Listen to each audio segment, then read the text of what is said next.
ఫ్యాంటసీలు కానివ్వండి, పౌరాణికాలు కానివ్వండి, ఇన్ని పాత్రలు చేసే అవకాశం నాకు దక్కినందుకు అది నా పూర్వజన్మ సుకృతంగా భావిస్తున్నాను. అలాగే ఒక్కొక్క సినిమా అంటే వయసు పెరుగుతున్న కొద్దీ ఎలా అంటే ఒక సినిమా ఇంకా నాకు బాగా మెచ్యూరిటీ అంటే సినిమాల గురించి, పాత్రల గురించి ఇంకా ఎక్కువ నా సొంతంగా నేను ఒక నిర్ణయం తీసుకునే ఒక స్థాయికి నేను ఎదగగలిగాను అన్న అది ఒక దృఢ సంకల్పం, ఒక విశ్వాసం, నమ్మకం నా మీద నాకు కలిగింది. ఇప్పుడు ఇవాళ ఒక అఖండ సినిమా అయితేనేమి, లేకపోతే ఒక వీరసింహారెడ్డి అయితేనేమి, ఒక నేలకొండ భగవంత్ కేసరి అయితేనేమి, ఇవన్నీ కూడా 3 సినిమాలు. అప్పుడు 86 గుర్తొస్తుంది. 7 సినిమాలు రిలీజ్ అయితే 7లో 6 సినిమాలు సిల్వర్ జూబ్లీలు ఆడినాయి, ఒక సినిమా 100 రోజులు ఆడింది. మళ్ళీ చరిత్ర సృష్టించాలన్నా మేమే, దాన్ని తిరగ రాయాలన్నా మేమే. మళ్ళీ వస్తా, మళ్ళీ జాప్యం లేకుండా. ఎందుకంటే ఒక అవకాశం ఇచ్చాడు. అందరూ 2 ఇన్నింగ్స్ అంటారు. అది ఎప్పుడు ఏదో ఒక రిటైర్ అయిపోయినా కొంచెం దారి మార్చుకుని మళ్ళించుకుని ఏదో క్యారెక్టర్ ఆర్టిస్ట్ కాను, లేకపోతే అది కానీ అట్టా కాకుండా ఇవాళ నాకు వచ్చిన ఈ అవకాశం అది నా 2 ఇన్నింగ్స్గా తీసుకుని ఈ యొక్క 3 సినిమాలు విజయం తర్వాత మనకు 3 సార్లు మన అక్కడ హిందూపురం ఎమ్మెల్యేగా గెలిచినందుకు నా హిందూపురం ప్రజలందరికీ కూడా నా ధన్యవాదాలు తెలియజేసుకుంటూ ఇక 2 ఇన్నింగ్స్ ఇక్కడి నుంచి మొదలైందని మీ అందరికీ తెలియజేసుకుంటున్నాను. నా క్యాన్సర్ హాస్పిటల్ ఉంది. నా క్యాన్సర్ హాస్పిటల్లో మా డాక్టర్లు, మా కార్యవర్గ సభ్యులు అయితేనేమి, మాకు బోర్డు మెంబర్స్ అయితేనేమి, లేకపోతే మా డాక్టర్స్ అయితేనేమి, నాన్ మెడికల్, పారామెడికల్, లేకపోతే నర్సింగ్ స్టాఫ్, వాళ్ళందరూ అవిశ్రాంతంగా పడుతున్న శ్రమకి ఫలితమే నా ముందు ఉన్న చైర్మన్స్ అయితేనేమి, నాకు ముందున్న బోర్డు మెంబర్స్ అయితేనేమి, వాళ్ళందరూ నాకు ఇన్స్పిరేషన్గా ఇవాళ ఆసుపత్రిని ఈ స్థాయికి తీసుకురాగలిగానంటే మీ అందరి సహాయ సహకారాలతో. నేను ఇప్పుడు ఇక్కడికి చాలాసార్లు రావడం జరిగింది అమెరికాకి ఫండ్ రైజర్స్కి. మాకు ఇక్కడ అయాకో ఉంది, ఇండియన్ అమెరికన్ క్యాన్సర్ ఆర్గనైజేషను. అలా ఇక్కడికి వచ్చినప్పుడల్లా మేము చేస్తున్న సేవలను గుర్తించి మీరు అందిస్తున్న సహాయ సహకారాలు, అలాగే బ్యాంక్స్ వాళ్ళైతేనేమి, లేకపోతే public and private industry sectors అయితేనేమి, అందరూ దాతలు, మీ అందరి వల్లే ఆ ఆసుపత్రి దినదినాభివృద్ధి చెంది ఏదైతే అత్యాధునికమైన పరికరాలు వీటిని అన్నింటినీ అంటే అప్డేట్ చేసుకుంటూ అందరికీ మేము ఈ సేవలు అందించగలుగుతున్నాం.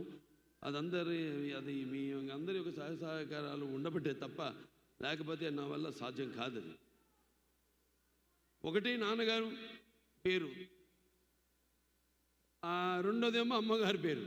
అంటే ఒక పుణ్య దంపతుల బిడ్డగా పుట్టిన ఈ ధన్యమైన జీవితం ఇలాగే మీ అందరి సహాయ సహకారాలతో ఇక ముందుకు ఇలాగే మన యొక్క ఈ యొక్క సత్సంబంధం కొనసాగాలని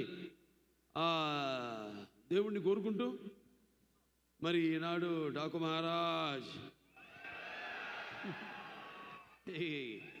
అంటే ఒక పాత్ర నుంచి పుట్టింది కథ. ఇప్పుడు చెప్తుంటా చాలా సందర్భాల్లో ఒక పంచపక్ష పరిమాణం వడ్డించిన విస్తరి కావచ్చు, ఫుల్లీ లేడ్ ప్లాటర్, లేకపోతే ఒక పాత్రలో ఇచ్చి, లేకపోతే ఒక సన్నివేశంలో నుంచి ఏదో మన జీవితంలో జరిగిన దాంట్లో నుంచి, లేకపోతే ఇంకో సినిమాలు చూసి, వేరే భాష సినిమాలు చూసి ఇన్స్పైర్ అయ్యి అందులోంచి ఒక కథ పుట్టుకొస్తుందని. డాకు మహారాజ్ పుట్టింది ఆదిత్య 369 సినిమాలో. నేను శ్రీకృష్ణదేవరాయలు కృష్ణ కుమారుని కాపాడుతాడు బాణంతో ఉరి తీస్తున్నప్పుడు, ఆ పాత్రలోంచి పుట్టిన కథ డాకు మహారాజ్ పాత్ర. ఆ వేషధారణ, వాచకం, ఆంగికం అన్నీ కూడా పుట్టింది ఒక పాత్రలోంచి. ఆ పాత్ర చుట్టూ ముందు కథ పాత్ర అనుకున్నాం ఇలా ఉంటే బాగుంటుందని, ఆ తర్వాత దాని చుట్టూ కథ అల్లడం జరిగింది. కథ కూడా ఇలాంటి కథ కాదు మరి, ఎందుకంటే బాలకృష్ణ సినిమాని కానీ నాకెంతో బాధ్యత ఉంది సమాజం వైపు. సినిమా అంటే నిన్నట్టే ఎన్నో సందర్భాల్లో కళ్ళు మూసుకున్నప్పుడు కానీ ఇది కల కలగంటున్నప్పుడు కలిగేది అలాగే నిద్రపోతున్న సమాజాన్ని మేల్కొల్పేది కళ అని. అలాంటి నా ఒక ఎన్టీ రామారావు అబ్బాయిగా, అలాగే ఒక ప్రజాప్రతినిధిగా నా భుజస్కంధాలపై ఎంతో బాధ్యత ఉంది. మంచి సినిమాలు ఇవ్వాలి, ఒక మంచి సందేశంతో సినిమా ఇవ్వాలి. ఈ సినిమాలో కూడా సందేశం ఉంది, చాలా మంచి సందేశం. రేపు చూస్తారు మీరే, 12 విడుదల కాబోతుంది. సో ఇలా చేసుకుంటూ ఒక్కొక్క పాత్రని ఎలా ఉంటే బాగుంటుంది ఏంటనేది ఇది ఒక సమిష్టి కృషిగా భావిస్తాను నేను. ఇప్పుడు ఏ సినిమా అయినా సరే ఏ ఒక్కడి వల్ల కాదు సినిమా. సో అలాగే నిర్మాత నాగవంశీ గారికి నా మీద, బాబీ డైరెక్టర్ గారి మీద ఉన్న నమ్మకం, మీ ఇద్దరం కూర్చుని మరి అంతా డిస్కస్ చేసి సబ్జెక్ట్ ఎలా ఉంటే బాగుంటుంది అని ఒక డిజైన్ చేసుకుని సబ్జెక్ట్ని చేసిన సినిమాని రేపు రాబోతున్న మన డాకు మహారాజ్. డాకు మహారాజ్ టైటిలే చాలా, ప్రతి టైటిల్ నాకు ఒక ఛాలెంజ్. సరే ఏం చేద్దాం, టైటిల్ ముందు అనౌన్స్ చేద్దామా అంటే వద్దన్నా, నేనే హ్యాపీ వద్దండి, అది సినిమా టీజర్తో పాటు మనం రిలీజ్ చేద్దాం, అప్పుడే ఆ టైటిల్కి ఫుల్ జస్టిఫికేషన్ చేసిన వాళ్ళు అవుతాం. ముందు జనానికి ఎక్కాలి, టైటిల్ ఎక్కాలంటే నా అభిమానులు ఉన్నారు, వాళ్ళే నా ప్రచారకర్తలు. ఏ సినిమా నేను నా ప్రతి అడుగు, ఎందుకంటే నాదొక ఓపెన్ బుక్ అని అందరికీ తెలిసిందే, దాపరికాలు లేవు, ప్రతిదీ తెలుసు. కాబట్టి ముందు మరి భావసరాణి జన్మాంతర సౌహృదాన్ని అంటారు.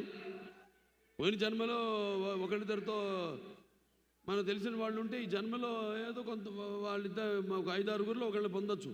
కానీ ఇన్ని లక్షల కోట్ల వేల లక్షల కోట్ల మంది అభిమానులు పొందడం అంటే అది మరి ఏ పూర్వజన్మ సుకృతమో లేకపోతే ఏ జన్మల అనుబంధమో, ఏ విడదీయలేని అనుబంధమో కదా నాకు అనిపిస్తూ ఉంటుంది.